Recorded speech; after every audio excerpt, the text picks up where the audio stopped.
Justin, can you give us your assessment of that performance? Melbourne was very aggressive. They came out determined to win the game. We didn't match the intensity. Our offense was out of whack a little bit here and there, and the best team won. You cut it to 8 with 8 to go, and it looks like you're right in it, and then they go on a 10-0 run. What did you see in that period? Just lack of ball movement. Melbourne found a way to raise the intensity up a little bit and to turn the game up to finish it off. Javal looked like pretty seriously injured. Can you give us an update on where he's at? Don't have one. We'll see about later on. You've alternated wins and losses, like good wins, poor performance, good wins, poor performance.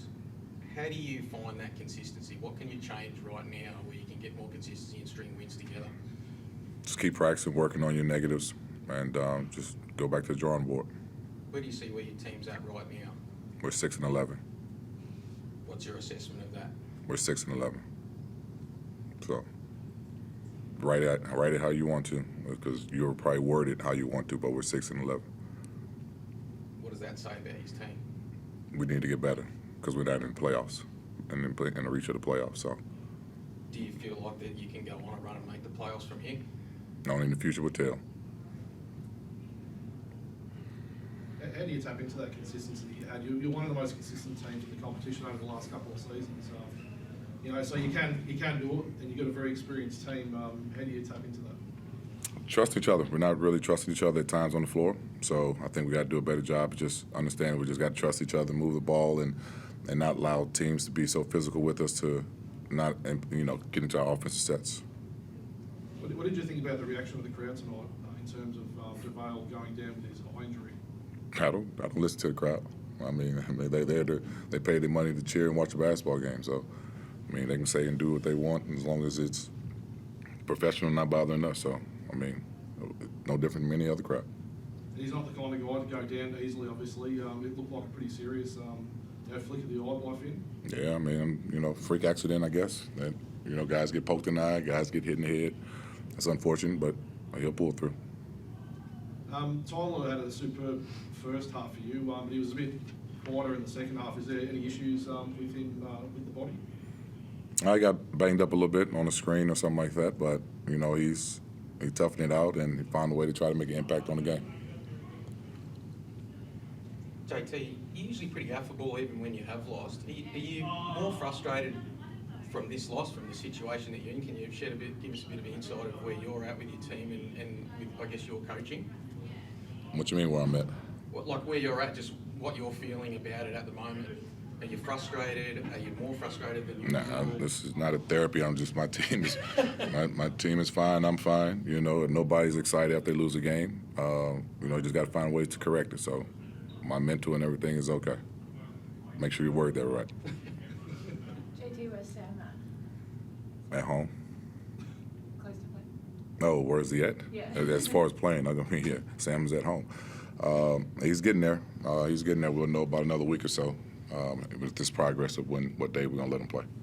You seem to be able to pull back deficits, 15-point deficit you pulled back. Your team can get there, they just can't finish it off. What's the difference? How can you get to where they are and not take over a game? We don't like to be down 15 points, so we have to have a better start.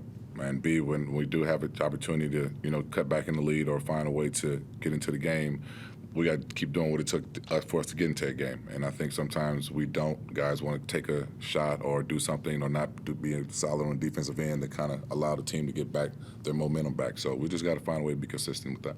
I'm lucky enough to be in the timeout sometimes, and a lot of the time you're wanting the ball to go through JaVale and just focusing on the passing that's going into him. Mm-hmm.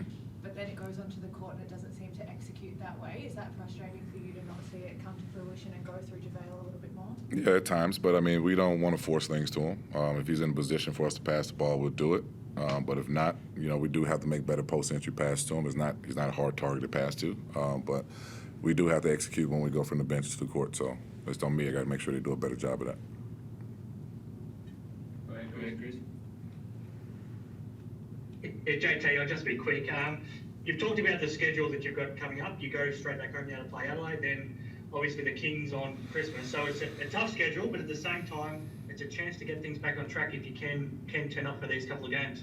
Yeah, I mean, you know, this is one we felt that we worked all week for to prepare for, and unfortunately we came up a lot short.